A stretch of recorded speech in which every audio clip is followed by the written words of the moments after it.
Well, I want to welcome all of our Atlanta area churches as well as all of our network of churches around the country, across the world. It's really a humbling thing to be able to join with such an amazing group of people week after week. I hope your morning has gotten off to a great start already. We've had a great morning of worship as we're jumping in today, and I'm excited to continue in our current series. I want to begin with a question, and here's the question I want to begin with. Have you ever seen an injustice in the world and you thought to yourself, why doesn't God do something about fill in the blank? Why doesn't God, you see something, you think, why doesn't God do something about that? We usually wonder this when we look around and we see something that seems absurd or it definitely seems not right. Like, why in the world is the only thing our two political parties can agree on is borrowing more money? Like, why is that? Like, I mean, it's crazy. Like, we need to borrow more money so we can pay the interest on the money that we already owe. I mean, it's like, it's absurd. But I'm not just talking about things like that. I'm talking about things that like really seem wrong. Like, that's a first world problem. But like, when you look at in the world and you wonder, like, you think about God's goodness and his mercy, and you think, why would a good, merciful, just God allow natural disasters, pandemic disease, genocide, the tyranny that we see in the Ukraine, and things like of that nature. And maybe they're not just far away things. Maybe in your world, maybe somebody you know, maybe somebody you love has been a victim of injustice. And maybe they're large injustices or small injustices, but you see these things and you're like, where's God in all of that?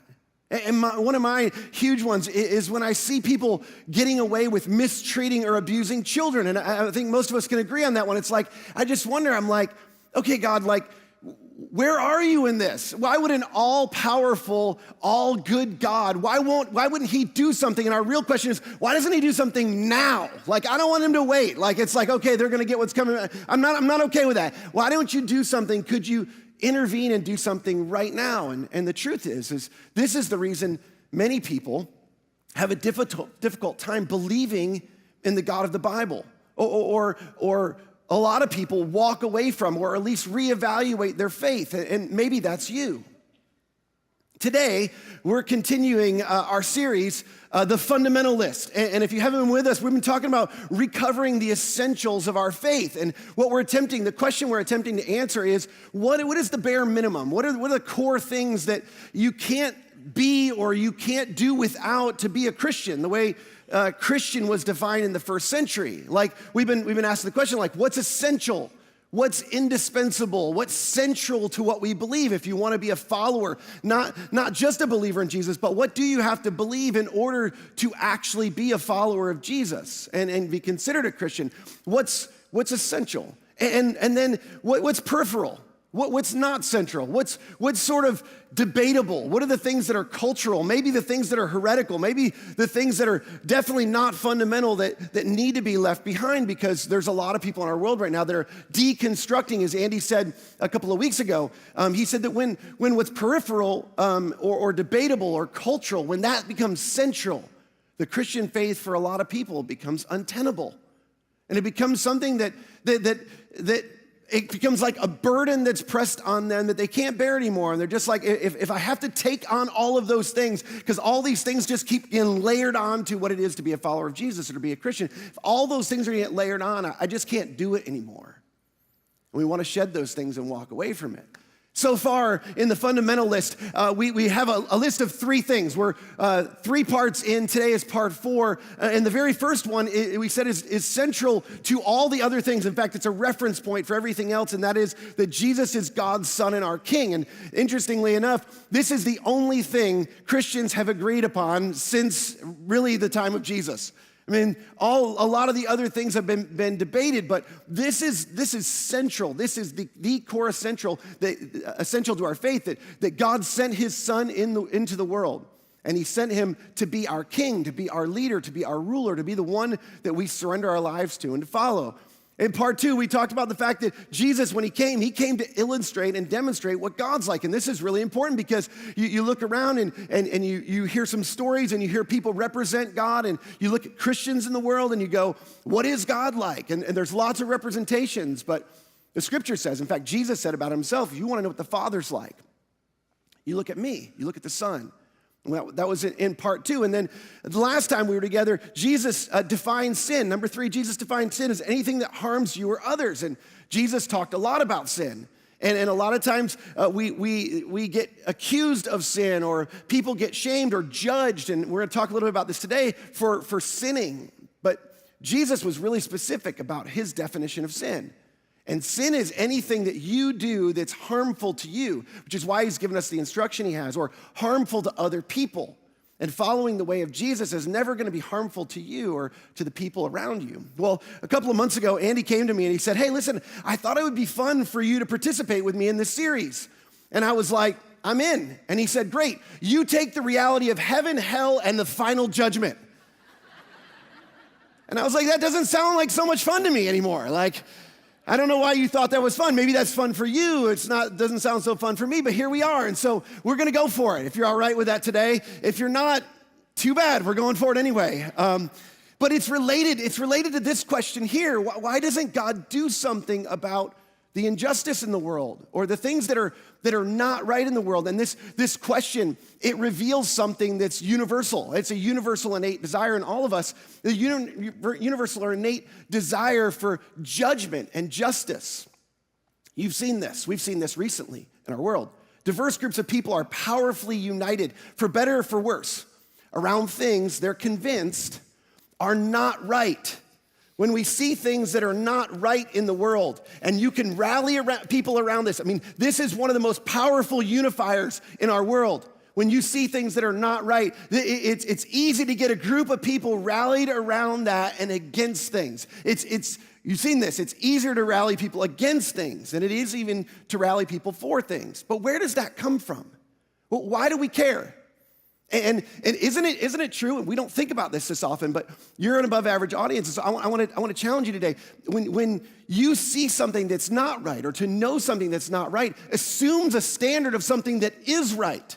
I mean, if you know something is not right, you're simultaneously claiming to know that there's something that is right. You're claiming to know that there's some sort of ideal that this thing that you're judging is falling short of. And whether we agree or disagree on what the ideal is or where it comes from, it doesn't matter. Logical deduction says that we believe that one exists, and that's true for all of us, because we all find ourselves judging things at times. And in reality, what we're doing is we're judging something against our version or our view of what the ideal is. And the irony is, this is a popular criticism of God oftentimes. Jesus came to illustrate, as we said, and to demonstrate what God is like. And sometimes we look at the stories of the Old Testament, and it seems like what Jesus illustrates or demonstrates, it's at odds with what we see in the Old Testament, the God of the Old Testament.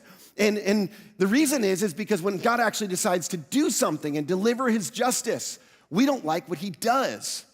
Or we criticize what he does, or we at least question what he does. And there's so many people who are like, I like Jesus in the New Testament, but I don't really like the God of the Old Testament. And we try to divide these things. I mean, a good example of this is the flood. And some of you don't believe that happened, but the story of the flood is a story that represents God in the Old Testament. And it actually, what it represents in the Old Testament, it represents God's judgment. I always have to think when I write judgment, because I want to put an E after the G. Judgment. It represents God's judgment, if you think about this. And God's judgment seems harsh. I mean, is there really only one righteous person in the world? I mean, is Noah the only guy? And is it really necessary? Was it really necessary to flood the world and rid the world of all the other people? I mean, come on. When you think about that, you think, why would a good God do that? But we want God to do something when we see injustice in the world. And the thing is we want him to do something until he does it to us, right? We want God's judgment, but we want it our way. And we want it against other people. We don't necessarily want it against us. Now, here's the amazing thing. The third story in the collection of stories in our Bible, at the very beginning of the scriptures, the third story at the beginning of our scriptures is about this very thing. And it's the exact tension that exists when things are not right or things are not as they ought to be in the world. And so if you have a Bible, I want to jump into that story. If you don't have a Bible, I've said this a lot of times, we'd love for you to have one. Wherever you are, if you don't have a Bible, you can't afford one, we would love to give you one. We'd love to get you one. But I think the scriptures are so incredible that it's worth opening up for yourself. If you have a smartphone, the Bible app is free. And if you have one and you want to follow along, I'd love for you to do that. We will put the words up here on the screen. So really quick, context. Genesis chapter 1 and chapter 2, two accounts of creation. One is more poetic. The other gives more details of the creation story. Genesis chapter 3 is the famous story of the eating of the fruit. The serpent tempts Adam and Eve and the ideal, if you will. This is sort of the ideal in the beginning. The ideal is lost. The fall of man happens as it's described. And Adam and Eve have to leave the garden, which is this idyllic place that God had created for them. And death enters the world, and now sin's entered the world, and things are not completely right, and they leave ashamed and covering up and hiding from each other and from God. And that's just in the 3 chapters into the story. So we get to chapter 4, and we find out that Adam and Eve are starting their family, and they have 2 kids, Cain and Abel. Cain's the older one, Abel's the younger one. Genesis chapter 4. The third story in the Bible, Genesis chapter 4, begins this way. Now, Abel, he kept flocks, and Cain worked the soil. So we find out at the very beginning that Abel's a shepherd, and Cain's a farmer. And both are doing meaningful work. By the way, work is not a curse of the fall. God gave man meaningful work before. He wanted him to fill the earth and subdue it, to rule over it. And so they're both doing meaningful work by design. And Abel is a shepherd, and Cain's a farmer. And in the course of time, Cain brought some of the fruits of the soil as an offering to the Lord.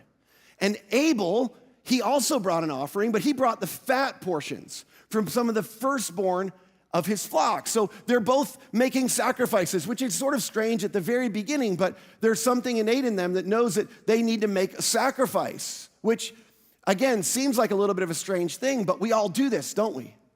I want you to think about this. In your life, you make sacrifices all the time. You sacrifice in terms of your time, and you sacrifice in terms of your money.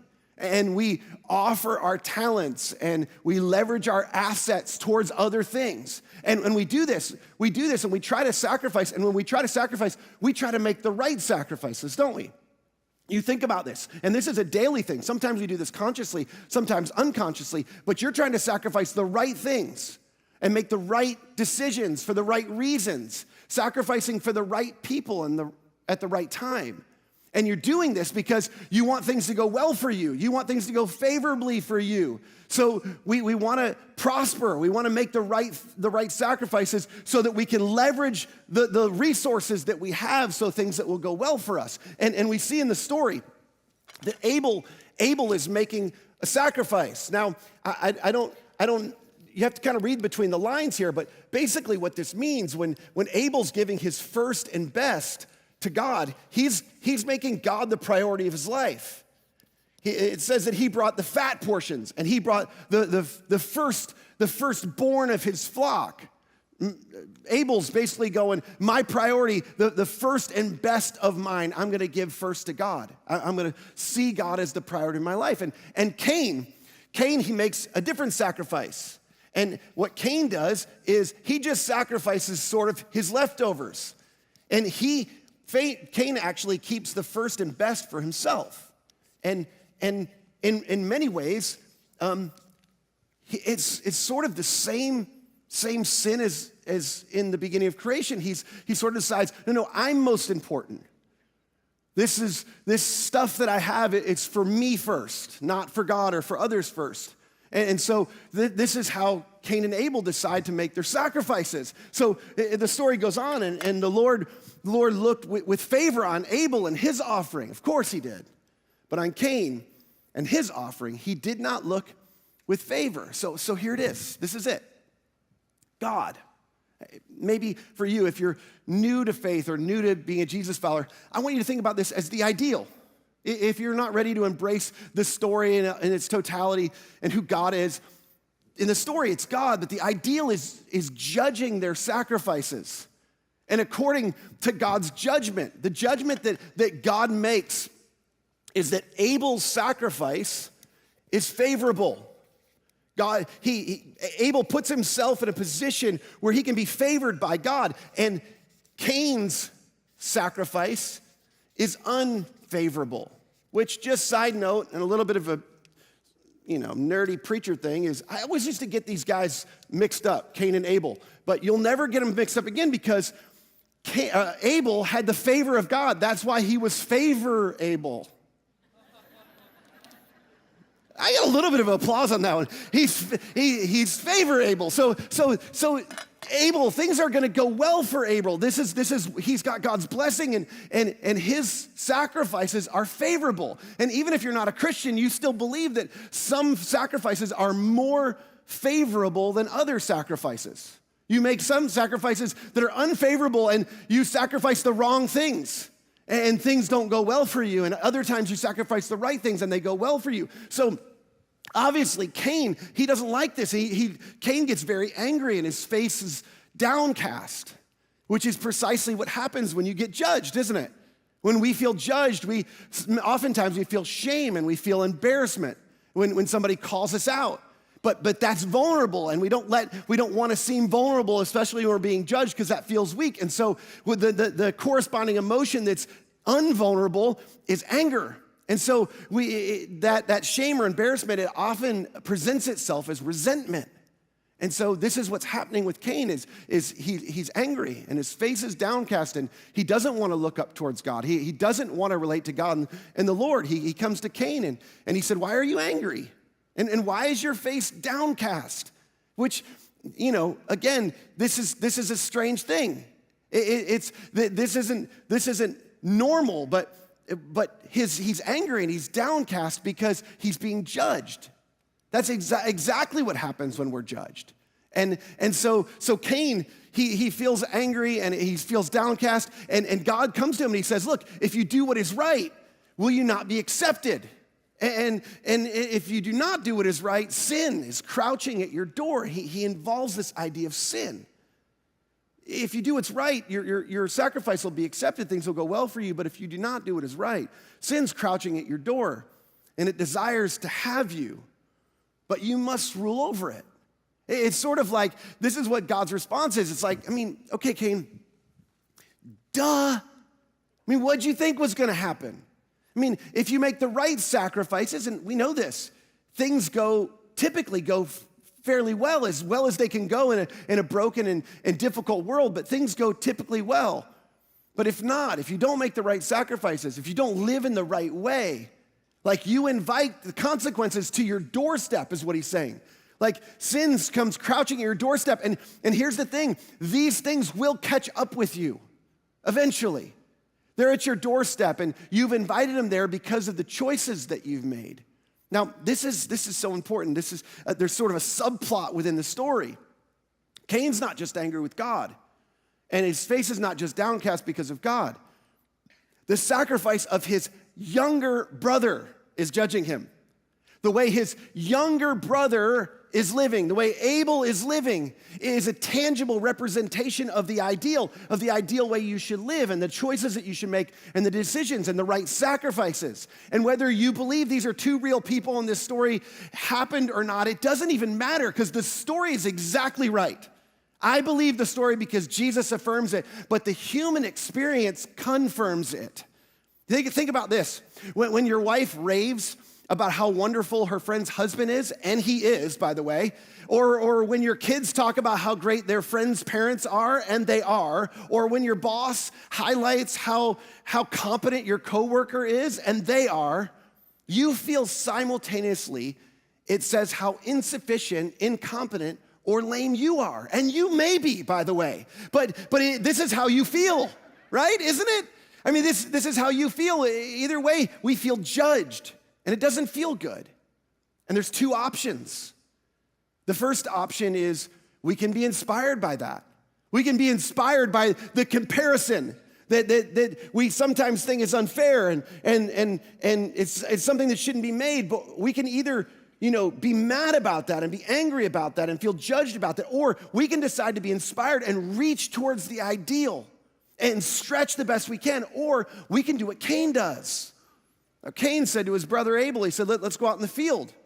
And while they were out in the field, Cain attacked his brother Abel and he killed him. See, you can either stretch towards the ideal or you can try and rid it from your life. And the Lord said to Cain, he said, where's your brother Abel? And Cain says, I don't know. He replied, am I my brother's keeper? And some of you didn't even know that came from the Bible. Am I my brother's keeper? Which is a phrase that's lived on into the world. It's sort of this, this isn't my responsibility. And the Lord asks this question. He says, what have you done? What have you done? Which this is a really important question. It's a question that's relevant for you and for me. And so what has he done? Literally, he's killed his brother, but functionally, instead of choosing to make a more favorable sacrifice, which was an option for Cain, by the way. It's not like he's completely out of favor with God forever. It's like you can change, you can course correct, you can begin to make the right sacrifices, favorable sacrifices. But Cain decides not to do that. Instead of doing that, he attacks and he eliminates the thing that represents the ideal that's judging him. And he destroys the judge because he resents it. We do this too. Maybe not murder, but when we see someone or are compared to someone who's a more ideal, whatever it is, than we are, we do our very best to discredit or to eliminate the judge. It's like, oh, wow, Tina's husband, yeah, he's thoughtful. He's a really amazing guy. Too bad he's ugly. And he doesn't make much money. And have you seen the car he bought for her? It's terrible. And he's a crappy golfer, too. Come on. You don't want to be married to Tina's husband. Do you? I think you got it pretty good the way you are. Things are pretty good here, aren't they? This is what we do. And, I sort of ingest, but the truth is it's easier to destroy or to tear down the thing we're being judged against than it is to pursue it, than it is to humble ourselves and stretch toward it and to prioritize it. And if that's all there was to this story, that's more than enough. It's more than enough for us today. But most people don't know what happens next in the story. In fact, most church people who've been around church their whole life, because the second part of the story is not what gets highlighted, but the second part of the story is the most important part of the story. God comes back and he says, listen, your brother's blood, it cries out to me from the ground, that's just a haunting phrase in general. He says, now look, you're under a curse and you're driven from the ground, which opened its mouth to receive your brother's blood from your hand. And when you work the ground, it will no longer yield its crops for you. And you will be a restless wanderer on earth. Now, as haunting as that language is, I actually read that and I go, wait, what? I think he's letting him go. It seems like Cain's getting away with it. Is anybody with me? Just think about it for a second. He's killed his brother and he basically just lost his job. That's it. Really? Okay, just all-powerful God. That's how you're going to deal with this situation? Is anybody with me? Maybe I'm the only crazy one. Anybody here, by show of hands, at all of our locations, wherever you are, this is important. Does anybody else think Cain deserves a harsher punishment than losing his job? Anybody with me? Raise your hands real high. Okay, I want you to look around. Raise your hand. No, keep your hands up. If people don't have their hands up, you should be suspicious of those people. Cain killed his brother, people. But look what Cain says. Cain says to the Lord, my punishment is more than I can bear, which is like what me and my brother used to say to my mom when she would deliver the discipline in our household that did not bother our backside whatsoever because we didn't want judgment from our dad. It's like, oh no, it's more than I can bear because I don't want any more, but this is really not that big a deal. It's like, that's what I would expect him to say. He goes on, today, you are driving me from the land, and I will be hidden from your presence, and I will be a restless wanderer on the earth, and whoever finds me will kill me. Okay, maybe God's a little smarter than I thought he was, and justice will be served. But the Lord said to him, not so. Anyone who kills Cain will suffer vengeance 7 times over by my hand. And then the Lord put a mark on Cain so that no one who found him would kill him. Now, I struggled with this for a long time. I've thought about this for a long time, and I read and I listened to a lot about this. Why would God do that? Why would God protect Cain? And the best I can tell is it's because of God's grace. Yeah, his grace for Cain, but more than that, I think even more, yes, it's extraordinary grace towards Cain, but I think even more than that, it's towards those who would want to take up the cause of Abel. It's Abel's family who would be tempted towards retribution. I want you to think about this for a minute. I mean, this is way more relevant for us. Murder or injustice, or when people are discriminated against or people are hurt, it provokes and promotes revenge, doesn't it? It causes us to want to do something to get back at or to avenge the people that we love. And Abel has a family and he has descendants. We know this. And they're going to be tempted to go after Cain. I mean, that's natural and that's normal in the broken, fallen world that we live in. But tolerance for retribution, it destroys societies.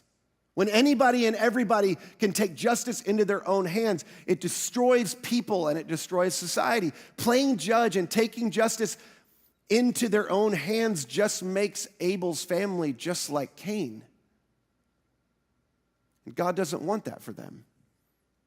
See, the role of a just judge is too much for any one of us to bear. That's why in our societies we have juries. And even in that, if you ask people who've been on a jury, if they've been in a really difficult trial or a murder trial or something where you're to determine somebody's future and the justice for somebody else, and you're not sure what the answers are. If you ever talk to somebody in those situations, I mean, you wrestle and you struggle and you lose sleep and you can't eat. I mean, these are difficult things. It's because we weren't designed for that.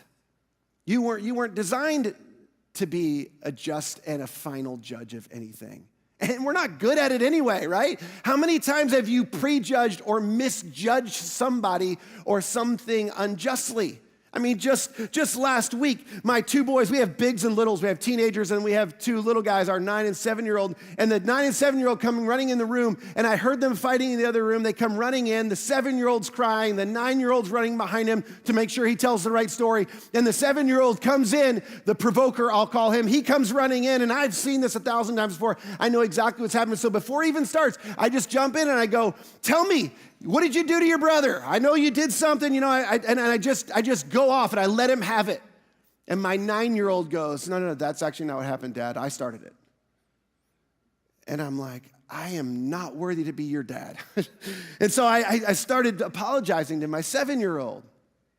And the truth is we're not good at this. We're quick to judge.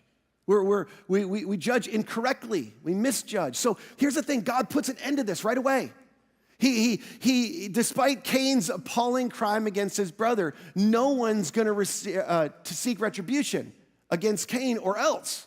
Nobody can do that. And then this is the strange part. We don't have time to look into this today, but the strange part of the way that this part of the story ends is Cain, on brand, by the way. He continues sinning, and he decides he's going to continue to act as if he's God, which again is the same sin as in the gardens, the first sin. And if God's going to avenge him 7 times, he's going to avenge his kids 7 times because he's like, this isn't going to end with me. And Abel's kids might take retribution against my kids. And so if somebody touches one of my kids, I'm going to avenge them 7 times. And my grandkids, I'm going to avenge them 77 times. And it spirals. And all the way down the line, generations later, comes Tubal-Cain, which is a descendant of Cain. And he's credited with creating weapons of war. And things are out of control and destructive in this lineage of this family. And the next story in the scriptures. Anybody know the next story in the scriptures? People get nervous when I kind of like give Bible quizzes in church, but you know, it's not a bad thing. We used to do that all the time in church. Like the preacher would wait for the answer. Like I'm kind of stalling right now, but I'm giving you a really big clue right here. Like, anybody know the next story that happens in the scriptures? Nobody. The flood. And it's by no coincidence, by the way. Think about this. This is mind-blowing to me. This is an archetype for everything that happens after the fall. Do you know this? Like just in the first few chapters of the Bible, the ideal is created in the garden. The ideal is created. You know, you remember this part. The tree in the garden, there's the ideal world that Adam and Eve are in. And then they sin against God. And they're cast out of the garden, and the ideal is lost. And things are not right in the world. Things are not going well in the world. And there's two paths. There's two options for how you can live. You know, it's not like there's only one way to live. There's two sort of separated paths for how you can live life. And you can either choose to live and make the right sacrifices and live one way that's favorable, or you can choose to live another way, and it's not favorable, and it's not going to go well for you. And in the end, there is judgment for this. I mean, this is just the first few chapters. Just really quick, and this is a side note. I try to make a case as much as I can. This thing is brilliant. Do you know what we hold in our hands? From a sociological and psychological perspective, the story, this book, just the first few chapters, is inconceivably brilliant, and we take it for granted. In just the first few chapters, you don't even have to read far. You find the meta-narrative for all of human history. How to live, how not to live. We said in week 1, Jesus came to show us that. He shows up as a rabbi. He says, follow me. I'm going to show you how to live. And we said in week 1 of the fundamentalists that Jesus is God's son and he's our king and he's the ruler and he's going to have the final judgment.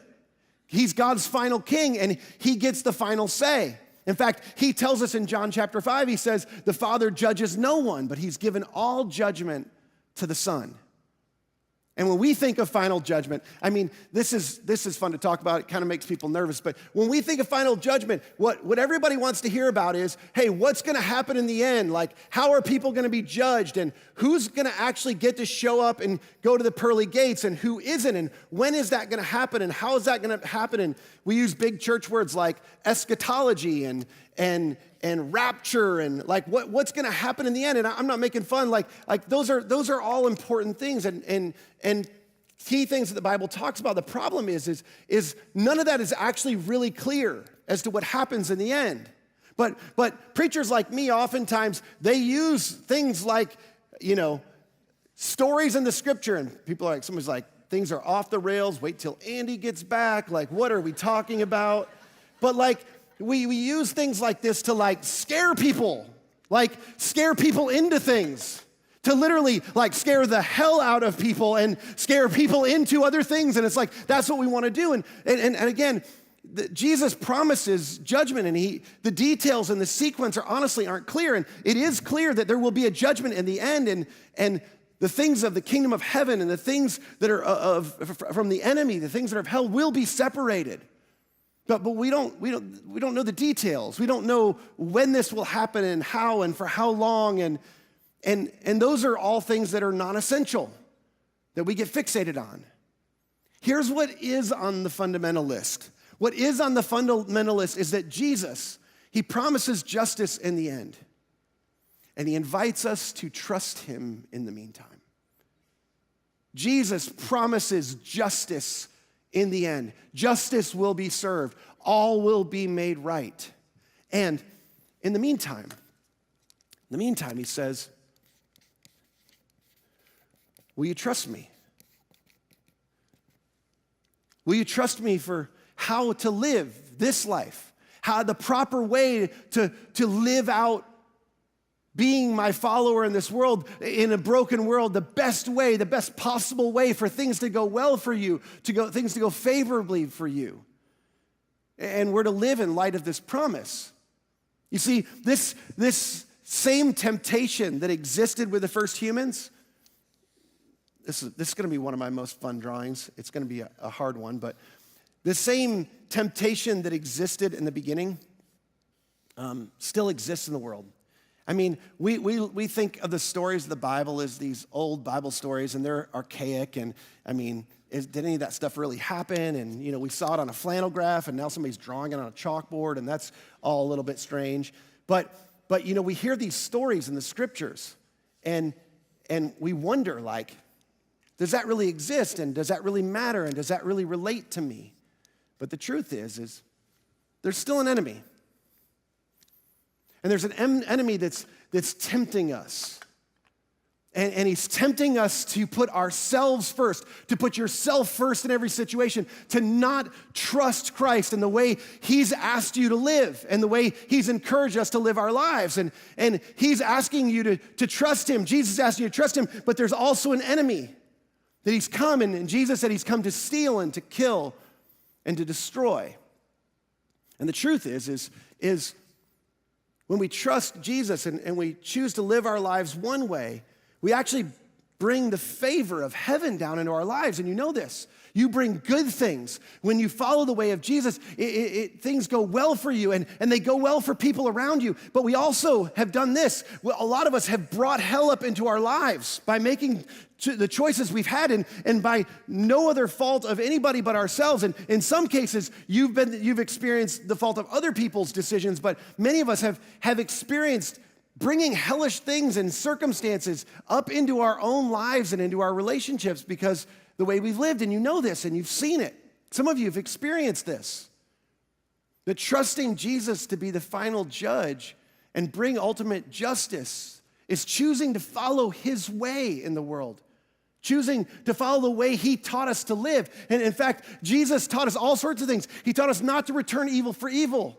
He taught us to turn the other cheek. He taught us to be generous. He taught us to go the extra mile, to love our enemies, to pray for those who persecute us, to put others first, to live for later as if we really believe that he's going to bring justice and that there is eternal ideal waiting for us one day. See, trusting him to bring justice to all things is not doing nothing. There's all sorts of things he's taught us about how to live our lives. But, as Apostle Paul tells us, we must all stand before Christ to be judged one day. We will each receive whatever we deserve for the good or the evil we have done in this earthly body. This isn't to torture, to torment, or to terrify anybody. It's to encourage us, to provide hope. Nobody gets away with anything. Everyone will give an account. Which at this point, this is where people try to scare people. The truth is as Christians, for eternal salvation, we're going to be judged on the basis of Christ. In fact, that's what we're going to talk about next week in part 5. It's all about that. But the truth is, we will still all give an account for how we've sacrificed and prioritized and followed and chose to trust him in the meantime. Each one of us will give an account. Recently, I went through a really difficult thing, and it wasn't, very public. It's actually a really personal thing, and I had a friend, I had a good friend that I trusted, and I, years ago, invited him into a circle of friends, and it's a circle of friends with people that I trust, and we share things with, and in that group, we have meaningful discussions about how to lead church, a group of pastors, and this friend decided to betray the confidence of the group, particularly to betray me, because I invited him into the group. And it cost another friend of mine significantly. Like all sorts of terrible things were said about this person. And I was mad because I feel like, hey, I brought you into this group and now your decisions are hurting somebody I care about and somebody I love. And it consumed me for weeks. Some of you have experienced things like this. In fact, it bothered me more than the person that he targeted. It just consumed me. I actually, full confession, I didn't plan to tell you this, but I drafted several posts. I was ready to go public. I was going to go after this person, and I got enough followers, people are gonna know. I'm gonna take this on. And then I was reminded, he's gonna give an account. but so will I. And it's not mine to judge. I'm not a just judge. I don't deliver justice rightly. This is important. You don't hear anything else. You will not be rewarded. We will not be rewarded for how well we judge other people. But we've gotten good at it as Christians, haven't we? You're not going to be rewarded for that. Only the one who made the ultimate sacrifice has earned that right. You see, when God's final king came into the world and he decided to come and deliver his justice, which is extraordinary. He came into the world and he said he came to serve. And he came into the world, he said, I'm a shepherd, and I'm the good shepherd. And instead of exacting his justice, he delayed it. He chose to delay his justice.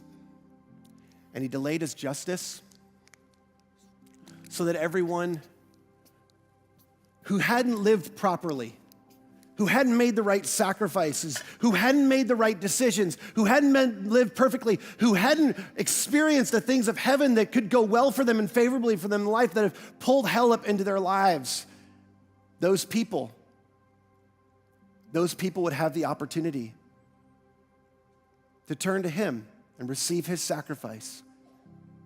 And he called himself the Good Shepherd who came to lay his life down for his sheep.